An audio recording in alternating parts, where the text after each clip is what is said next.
স্বাগতম ক্রিকফেন্সের নিয়মিত আয়োজন টোটাল ইম্প্যাক্টে। আমি সৈয়দ সামি আছি আপনাদের সঙ্গে। লিটন কুমার দাসকে বাংলাদেশ টি-20 দলের নতুন অধিনায়ক ঘোষণা করা হয়েছে। সংযুক্ত আরব আমিরাত সিরিজ দিয়ে তিনি ক্যাপ্টেন্সি শুরু করবেন, তারপর পাকিস্তান সিরিজ রয়েছে।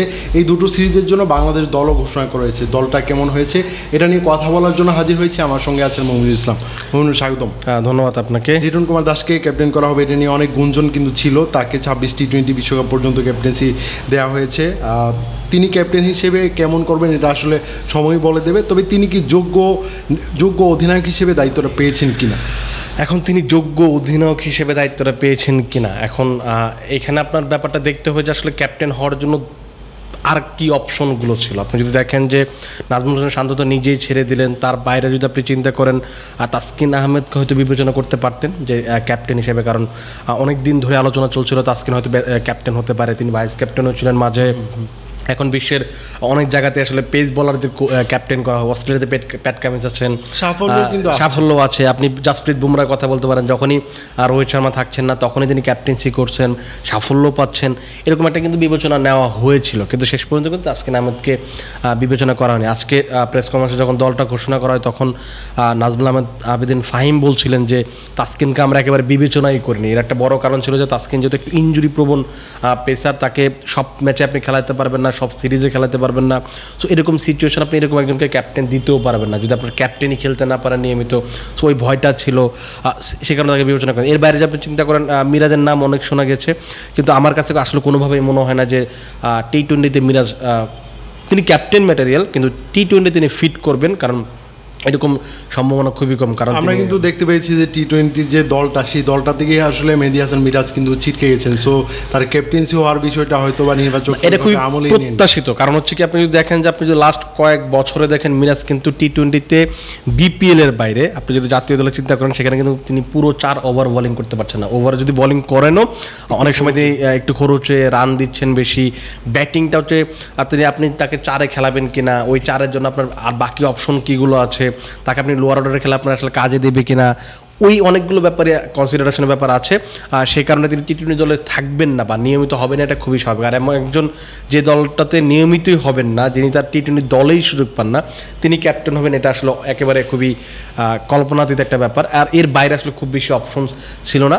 আমার কাছে মনে হয় যে এক প্রকার বাধ্য হয়েই লিটন দাসকে ক্যাপ্টেন করতে। আরেকজনের নাম কিন্তু শোনা যাচ্ছিল, তাওহিদ হৃদয়ের নাম। তিনি ঘরোয়া ক্রিকেটে কিছুদিন আগেই মোহামেডান হয়ে ক্যাপ্টেন্সি করেছেন। তার যে ক্যাপ্টেন্সি নিয়ে যে বিতর্কটাতে জড়িয়েছেন আম্পায়ারের সঙ্গে, তারপর নিষিদ্ধ হয়েছেন, এটা নিয়ে অনেক একটু তুমুল লঙ্কা কাণ্ড হয়ে গেছে বাংলাদেশের ক্রিকেটে। এটা কি তাওহিদ হৃদয়কে একটু পিছিয়ে দিয়েছে কিনা ক্যাপ্টেন্সির ক্যান্ডিডেটের ক্ষেত্রে? আমার কাছে মনে হয় যে লিটন দাসকে বিসিবি আরও আগেই ফিক্সড করে ফেলেছিল, মানে আরও আগেই তারা মোটামুটি নিশ্চিত হয়ে গেল। যখন ওয়েস্ট ইন্ডিজ সফরটা খেলা হলো তখন তো আমরা 3টা ম্যাচে মনে জয় পেয়েছিলাম। সো ওই পারফরমেন্সের পর আপনি যদি এর আগেও যদি লিটনের ক্যাপ্টেন্সি দেখেন, আমরা ভারতের সাথে ওয়ানডে সিরিজ জিতেছিলাম, তারপর আরও বেশ কয়েকটা ম্যাচে তিনি ভালো ভালো জায়গায় ক্যাপ্টেন্সি করেছেন, ক্যাপ্টেন হিসেবে তিনি ভালো করেছেন। তিনি হয়তো ব্যাটে ঠিক মতো রান পাচ্ছেন না, নিয়মিত রান পাচ্ছেন না, কিন্তু ক্যাপ্টেন হিসেবে কিন্তু তিনি এই দলে যারা আছে তাদের অনেকের চেয়ে অনেক ভালো অপশন। সো ওইটাও হয়তো বেছে নিয়েছে। আর হৃদয়ের ক্ষেত্রে যে ব্যাপারটা হবে যে হৃদয়কে এত তাড়াতাড়ি আসলে বিবেচনা করবে আমার কাছে মনে হয় না। এটা একটা আলোচনা ছিল যে তিনি টি-20 অধিনায়ক হতে পারেন, তবে ডিপিএল এমন কাণ্ডের পর যে ভাবনায় তিনি ছিলেন, তিনি হয়তো এখানে ভাইস ক্যাপ্টেন হতে পারতেন, কিন্তু এই কাণ্ডের পরে খুব সম্ভবত তাকে ভাইস ক্যাপ্টেন হিসেবে বিবেচনা করতে বোর্ড পরিচালক বা যারা আছেন তারা আসলে মানে রাজি হতে পারেননি আর কি। সব মিলিয়ে দলটা আসলে কেমন হয়েছে আপনার মনে হয়? আমি যদি স্পেসিফিকলি 2টা নাম বলি, এই 2টা নাম আসলে না থাকলেও অনেকটা কেউ আসলে অবাক হতেন না, কিন্তু তারা আসলে দলের জায়গা ধরে রেখেছেন, এটাই আসলে বড় ব্যাপার। একজন হচ্ছেন পারভেজ হোসেন ইমন, আরেকজন হলেন শামীম হোসেন পাটোয়ারি। এই দুজন আসলে পারফরমেন্সটা কীরকম আশা করবেন এই দুজনের কাছ থেকে? পারভেজ হোসেন ইমনকে মনে খুব সম্ভবত লাস্ট সিরিজও রাখা হয়েছিল, কিন্তু ম্যাচ খেলানো হয়েছিল, কিন্তু তিনি খুব বেশি ভালো করতে পারেননি। গাজী আশরাফ হোসেন লিপু কিন্তু চ্যাম্পিয়ন্স ট্রফির আগে বলেছিলেন যে তার যে একটা অ্যাটাকিং মুড বা অ্যাটাকিং ব্যাটিংটা আছে, ভয় ডরেনি ক্রিকেট খেলা ব্যাপার আছে, তিনি নিজের জন্য না খেলে দলের জন্য খেলেন, ওইরকম একটা ব্যাপার আছে। সেটা ভরসা কিন্তু তিনি চ্যাম্পিয়ন্স ট্রফিতে গিয়েছিলেন। এখন যেহেতু ডিপিএলে তিনি ভালো করেছেন, তিনি স্বাভাবিকভাবে ওই ভাবনাতে থাকবেন। বিপিএলও কিন্তু তার বেশ কিছু ভালো ইনিংস আছে, সো ওই বিবেচনা রাখা হয়েছে। আমার কাছে মনে হয় যে আপনি তাকে বাইরে রাখলে আসলে খুব বেশি যে অপশন আছে মনে হয় না। আপনি এনামুল হক বিজয়কেও বিজয়কে আপনি ইনক্লুড করতে পারতেন, কিন্তু কথা হচ্ছে যে বিজয়কে কি আপনি আসলে ওই ওয়ানডে থেকে আপনি টেস্টে নেওয়া হয়েছে ঠিক আছে, কিন্তু আপনি টি-টোয়েন্টিতে বিবেচনা করবেন কিনা? লাস্টের বিপিএলটাও যেহেতু বিপিএলটা খারাপ খেলেনি তিনি ইয়ের একটা বড় সমস্যা যেটা আছে যে স্ট্রাইক রোটেটের একটা ব্যাপার আছে। পারভেজ হোসেন ইমন যত মানে কুইক মানে আপনার আগ্রাসী ব্যাটিং করতে পারবেন, ওই পাওয়ার প্লের যে ব্যাপারটাতে ওইটা হয়তো এনামুল হক বিজয় পারবেন না। এনামুল হক বিজয় হয়তো লম্বা ইনিংস খেলতে পারবেন, ওই ব্যাপারটা তার মাঝে আছে। তো আমার কাছে মনে হয় না যে পারভেজ হোসেন ইমন খুব একটা বাজে অপশন হবে। আর এখানে মনে হয় যে আপনি যেটা বলতে পারেন যে তিনি আসলে খুব বেশি যে ম্যাচ পাবেন না, কারণ এখানে আপনার সৌম্য সরকার এবং তানজিদ হাসান তামিম মোটামুটি একটা কনফার্ম একটা ওপেনিং প্লেয়ার, যদি না কেউ আসলে খারাপ করে সেই ক্ষেত্রে হয়তো তিনি সুযোগ পেতে পারেন। সো আপনি আসলে বিজয়কে নিয়েও তো আসলে বসিয়ে রাখতে হতো, এখানে হয়তো পারভেজ হোসেন দুটো ম্যাচ সুযোগ পাবে খুব, আর বিজয় হয়তো বা সুযোগটা পাচ্ছেন, তিনি আসলে এই দলের হয়ে খেলছেন, তো ম্যাচ খেলার সুযোগ পাচ্ছেন। সো এটা তার ওইখানে গিয়ে বসে থাকাচ্ছে, এই দলের ম্যাচ খেলছেন, একটা ধাপে এগিয়ে যাচ্ছেন। সো এটা বানানো তার চেয়ে সামনে যদি ওয়ানডে সিরিজ থাকে বিজয়কে একটা ডাক আসলে দেওয়া যেতে ওয়ানডে। সো আরেকটা জিনিস যেটা সামিম হোসেন পাটোয়ারি কিন্তু ওই সিরিজটাতে ইন্ডিভিজুয়ালি ওয়েস্ট ইন্ডিজ সফরটাতে কিন্তু খুব ভালো ক্রিকেট খেলেছিলেন, বেশ কয়েকটা ম্যাচে তিনি এত সুন্দর, এত ভালো ছিল, অ্যাপ্রোচটা হচ্ছিল, বেশ ক্যামিও কিছু ইনিংস ছিল যেগুলো কিন্তু বাংলাদেশের ম্যাচ যে বড় বড় অবদান রেখেছে। আপনি যদি বিপিএলটা দেখেন, বিপিএলও বেশ কয়েকটা ইনিংস থেকে খেলেছেন, একাই চিটাগং কিংসের হয়ে বেশ কিছু ম্যাচ বের করে নিয়ে গেছেন। তিনি যে ওই চারদিকে যে শট খেলতে পারেন, যেটা 360 যদি বলা হয়, ওই ব্যাপারটা কিন্তু আমরা ইয়েতেও দেখেছি, ডিপিএলও দেখেছি। সো আমার কাছে মনে হয় যে তার থাকাটা খুবই অনুমেয়, এবং তিনি ওই জায়গাটাতে তার যে রোলটা, আমি নিশ্চিত যে তিনি এই ইউএই সফর কিংবা হচ্ছে পাকিস্তান সফর আরও বেশি শার্পনেস বের করে নিয়ে আসবেন, যেটা হচ্ছে বিশ্বকাপে হয়তো সামনে কাজে দিবে। এখান থেকে বাদ পড়েছেন নাসুম আহমেদ, মেহেদী হাসান মিরাজ, রিবন মন্ডল এবং তাসকিন আহমেদ। তবে নাসুম আহমেদ বাদ পড়াটা একটু মানে এই দলটা থেকে তার বাদ পড়ার, তিনি আসলে ইন অ্যান্ড অফের মধ্যে আছেন আর কি, এরকম। তার জায়গায় কিন্তু তানভীর চান্স পেয়েছে, তানভীর খুবই ভালো স্পিনার। সো তাকে রিপ্লেসটা করতে পারবেন কিনা পারফেক্টলি? অবশ্যই আমার কাছে মনে হয় যে নাসুমের চেয়ে আপনি যদি টাইট বোলিং চান, নাসুমের চেয়ে আমার কাছে মানে তানভীর খুব বেটার অপশন, এটা প্রুভেন। আপনি যদি বিপিএলে দেখেন, জাতীয় দলের হয়তো তিনি এত খুব বেশি ম্যাচ খেলার সুযোগ পান, টেস্ট দলেও কিন্তু সুযোগ পেয়েছেন, কিন্তু ম্যাচ খেলার সুযোগ পান। আপনি যদি বিপিএল দেখেন, বিশেষ করে কুমিল্লা ভিক্টোরিয়ান্সের যখন তানভীর খেলেছেন, এবার বরিশালের হয়ে যখন পরের দিকে ম্যাচগুলো খেলার সুযোগ পেয়েছেন, তাকে আপনি পাওয়ার প্লেতে বোলিং করতে, আপনি যদি চিন্তা করেন, আপনি এক পাশ থেকে আপনি যদি আপনার স্পিন উইকেট হয়, বা আপনি যদি এরকম উইকেট দরকার হয় যে আপনার দুটো স্পিনার খেলাবেন, আপনি সেক্ষেত্রে আপনি এক পাশ থেকে যদি আপনার শেখ মেহেদী যদি টাইট বোলিং করেন, আর এক পাশ থেকে যদি বাহাতি স্পিনে যদি তানভীর ইসলাম বোলিং করেন, তাহলে কিন্তু ওই ব্যাটিং ইউনিটটা কিন্তু একটু ভরকে যাবে। সো এইরকম একটা জিনিস ব্যাপার। আর নাসুমের ক্ষেত্রে ব্যাপারটা হচ্ছে তিনি একটু খরচে, বিশেষ করে দেশের বাইরে যখন খেলা হয়, মিরপুরের বাইরে যখন খেলা, তখন একটু বেশি খরচে হন। আমার কাছে মনে হয় যে নাসুমের চেয়ে অবশ্যই তানভীর হোসেন স্পিনার হিসেবে আমার কাছে মনে হয় যে খুবই বেটার অপশন। তাসকিন আহমেদ যেহেতু নেই, তিনি আসলে একটা ইনজুরিতে ভুগছেন, আমরা কিছুদিন আগে নিউজ প্রকাশও করেছিলাম, সেখানে তাসকিন আহমেদের তার অপারেশন যেহেতু লাগছে না, তার ফেরাটা আসলে সময়ের ব্যাপার।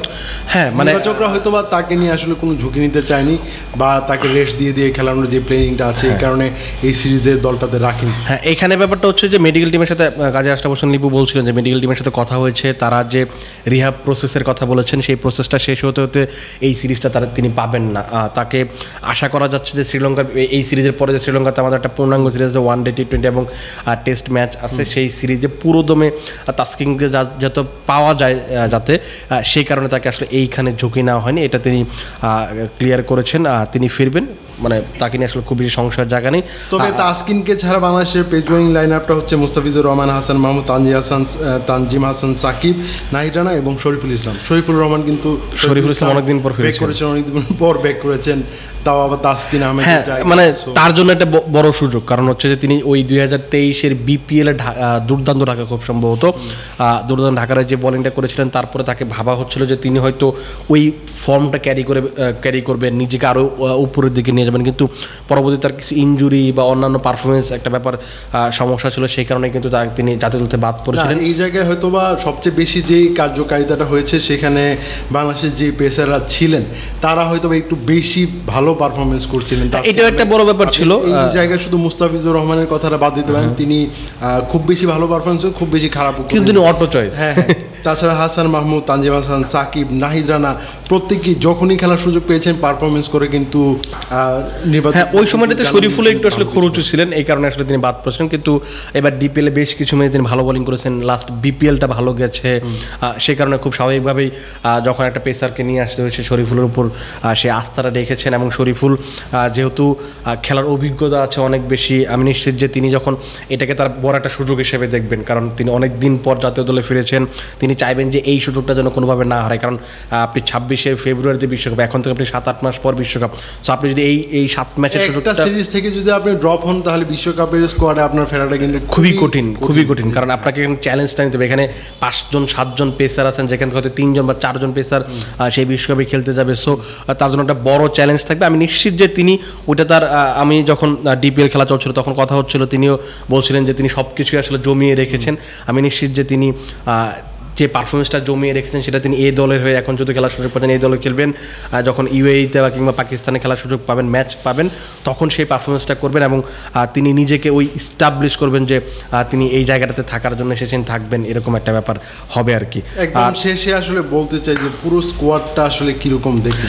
এই স্কোয়াড আপনি যদি দেখেন, স্কোয়াডটা খারাপ না। আপনি যদি আরবের বিপক্ষের এর জন্য বলছি না, সব মিলে যদি আপনি যদি বলেন যে স্কোয়াড যদি আপনি দেখেন, আপনি বলতে পারবেন না যে আসলে একেবারে খারাপ করেছে। আপনি এর বাইরে খুব ভালো অপশন যে আছে 2-1জন হয়তো থাকতে পারে, আপনি হয়তো ওই পজিশনের জন্য এখানে বেটার ক্রিকেট আছে, কিন্তু আমার হয়তো বা একটু মানে অনেক প্লেয়ারকে আসলে পরীক্ষা নিরীক্ষা করার জন্য অনেক সিরিজে ঢুকিয়ে দেওয়া হয়। এখানে আপনার হয়তো আপনি সোহানকে আপনি হয়তো বিবেচনা করা যেতে পারতো, কিন্তু আপনার যেহেতু জাকের আলী অনেক আছেন, উইকেট কিপার হিসেবে লিটন দাসও আছেন, এই জন্য হয়তো বিবেচনা করা হয়নি। জাকের আলী যেহেতু লোয়ার অর্ডারে খুব ভালো ব্যাটিং করছেন সাম্প্রতিক সময়টাতে, এই জন্য হয়তো বিবেচনা করা হয়নি। লিপু বলছিলেন যে লাইক টু লাইক যেহেতু অপশন তারা এই দলে রাখা হয়েছে, প্রয়োজন হলে তাকে ওইখানে সুযোগ দেওয়া হবে। কিন্তু এই স্কোয়াড নিয়ে যদি আপনি আলোচনা করেন, এই স্কোয়াডের সবচেয়ে বড় আলোচনা সবচেয়ে বড় টপিকটা হচ্ছে যে নাজমুল হোসেন শান্ত থেকে যাওয়াটা। কারণ নাজমুল হোসেন শান্ত কিন্তু লাস্ট যদি বিপিএলটা দেখেন, ম্যাচই পাচ্ছিলেন না, যে কয়েকটা ম্যাচ খেলার সুযোগ পাচ্ছেন, একটা ম্যাচে খুব সম্ভবত 40 বা 30 ওভার একটা ইনিংস খেলেছেন, বাকি ম্যাচগুলোতে কিন্তু তিনি সিঙ্গেল ডিজিটে বেশিরভাগ ক্ষেত্রেই আউট হয়ে গেছেন। বিপিএলে যখন আপনি যখন বিপিএলের মতো টুর্নামেন্টে যখন ম্যাচ পাবেন না, 13-14টা ম্যাচ খেলার যেখানে সুযোগ, সেখানে আপনি 4-5টা ম্যাচ পাবেন, তখন কিন্তু আপনি জাতীয় দলে খেলবেন, এটা কিন্তু আসলে ওয়েস্ট ইন্ডিজ সফরে তিনি ছিলেন না। শুধু ছিলেন না ব্যাপারটা এরকম না, তিনি যদি আপনি যদি তার সাম্প্রতিক টি-20 রেকর্ডগুলো দেখুন, সেখানেও কিন্তু তিনি ভালো করতে পারছিলেন না। সো তার থাকাটাই মনে হয় যে আমার সবচেয়ে বড় একটা এই স্কোয়াডে যদি চমক বলেন, সবচেয়ে বড় চমকটা হচ্ছে নাজমুল হোসেন শান্তর টিকে যাওয়াটা, যিনি কিনা মানে সত্যিকার অর্থেই টি-20তে আসলে ভালো ক্রিকেট খেলছে না। আমার মনে হয় যে বাংলাদেশে এখন ওই পথে হাঁটা উচিত যে আপনি ঘরোয়া ক্রিকেটে বিপিএলে কিংবা বিশেষ করে টি-20 খেলতে হলে আপনাকে অবশ্যই বিপিএলে পারফর্ম করে নিজেকে প্রমাণ করে আপনার দলে আসা উচিত। কিন্তু এইখানে আমার কাছে মনে হয় যেহেতু ক্যাপ্টেন্সি থেকে সরিয়ে দেওয়া হয়েছে, আর একটা বার হয়তো তার আসলে খুব বেশি ব্যাকফুটে ফেলে দিতে চাননি নির্বাচক, খুব সম্ভবত। যদিও দল থেকে বাদ পড়েন, হয়তো বা এই সিরিজের পারফরমেন্সটা দেখা হবে, পাকিস্তান সিরিজের পারফরমেন্স, তারপর হয়তো বা একটা ভালো একটা ডিসিশন নিয়ে তাকে আসলে এই ফরম্যাটটা থেকে সরিয়ে নেওয়া। আমি জানি না আসলে কি করবে, তাকে নিয়ে বিবেচনা করছি। আমার কাছে মনে হয় যে এখানে নতুন কাউকে বিবেচনা করা উচিত, অন্য কাউকে। কারণ আপনি আসলে একজনের উপর আসলে কত ট্রাস্ট করবেন, আপনি অনেক দিন ধরে আপনি তার উপর ওই ট্রাস্টটা দেখিয়ে যাচ্ছেন, কিন্তু তিনি কিন্তু পারফর্ম করতে পারছেন না। আমার কাছে মনে হয় যে এখানে আপনি একটা ইয়াং ছেলেকে যদি আপনি সুযোগ দেন, মানে এমন ছেলে যাদেরকে আপনি ফ্রি লাইসেন্স দিয়ে দিলেন, ওই কাজটা তিনি করে দিতে পারেন। আপনি যদি 3 নম্বরে খেলানোর মতো কোনো পান, আপনি 4 নম্বরের জন্য আপনি বিজয়কেও টানতে পারেন, 3 নম্বরের জন্য বিজয়কে টানতে পারেন, এরকম হতে পারে। এবং বিপিএল আরও বেশ কয়েকটা অপশন তো আপনার সামনে অবশ্যই ছিল, কারণ আপনি একজনের উপরে যদি এত ইনভেস্ট করেন, যারা পারফর্ম করছে বিপিএলে, ডিপিএলে বা এনসিএল টি-20, আপনি যদি এনসিএল টি-20 খেয়াল করে দেখেন, বেশ কিছু ছেলেপেলে ছিল যারা ভালো ক্রিকেট খেলেছে, তাদেরকে আপনি সুযোগ দিতে পারতেন। এখন হয়তো যেহেতু 8 মাস পরে বিশ্বকাপ, তারা হয়তো চায়নি যে নতুন কাউকে আসলে রিপ্লেস করা, তৈরি করা, সেটা হয়তো। কিন্তু আমার কাছে যেটা মনে হয় যে বিসিবির ওই 2024 সালের জুনের পর থেকে 26 বিশ্বকাপ নিয়ে চিন্তা করা উচিত ছিল। আপনি কেন এখন 6 মাস আগে এসে বিশ্বকাপ নিয়ে চিন্তা করবেন? এবং বাংলাদেশ যে বিশ্বকাপে ভালো ক্রিকেট খেলতে পারে না, তার একটা বড় কারণ হচ্ছে যে প্রতি বিশ্বকাপের 3 মাস 4 মাস আগে আপনি প্রস্তুতি ক্যাম্প শুরু করেন, এই করেন সেই করেন, মানে আপনি কি বলে, মানে এগুলো আপনি অনেক কিছুই করে ফেলেন। আপনি কখনোই স্পোর্টস এমন একটা জিনিস, আপনি কখনো দুনিয়ার, আপনি স্পোর্টস কেন, আপনি আপনার জীবনও আপনি শর্ট মানে শর্ট লিস্ট দিয়ে দেখুন আপনি ই করতে পারবেন না, মানে কোনো সিলেবাস আপনি শর্ট করে ফেলেন আর আপনি পাস করে যাবেন, ব্যাপারটা এরকম না। আপনি পাস করতে পারেন হয়তো, কিন্তু আপনি ভালো করতে পারবেন না। সো এরকম একটা ব্যাপার। আপনার ক্রিকেটটাকে ভালো করতে হলে আপনার লং প্রসেস লাগবে। আপনার ওই আন্ডার 10, 12, 13, 14, 15 এইখান থেকে প্রসেসটা শুরু করতে হবে। আর আপনি বিশ্বকাপ শুরু করছেন, বিশ্বকাপের প্রস্তুতি শুরু করছেন 3 মাস আগে।